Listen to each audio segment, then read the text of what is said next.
Hi friends, నేను ఒక విషయం చెప్తాను ఈరోజు. మన గార్డెన్లో ట్యాంకీ ఉంటుంది కదా, ఆ ట్యాంకీ దగ్గర వదిలేసి లోపల మొత్తం మేము ఇక్కడ ఫ్లోరింగ్ లాగిచ్చాము. ఆ ట్యాంకీ దగ్గర డౌన్ అలాగే ఉంచాము. ఎందుకంటే నేనేమన్నా అందులో పెట్టుకోవడానికి పనికి వస్తుంది, అలా ఉంచేయండి అన్నాను బోర్చకుండా.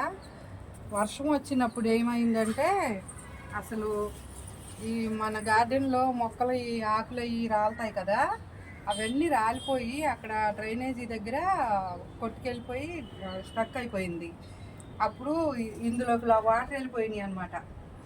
వాటర్ వెళ్ళిపోయి స్టాండ్లన్నీ ఇక్కడ వరకు నిండిపోయింది. ఇక్కడ వరకు నేను వస్తే కనుక ఆ రోజు వీడియో చేసేదాన్ని. అంకుల్ గారు వచ్చారు. మీరు ఇలా ఫ్లోరింగ్ చేసుకునేటప్పుడు ట్యాంకీ దగ్గర అలా వదలకుండా కొంచెం ఇక్కడ గట్టు కట్టేసుకోండి.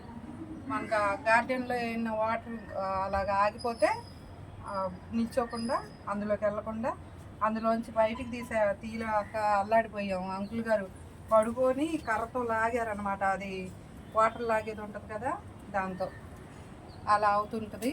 అలా అవ్వకుండా చూసుకోండి. గార్డెన్లో బాగుంటుంది ప్లానింగ్. ఓకేనా ఫ్రెండ్స్?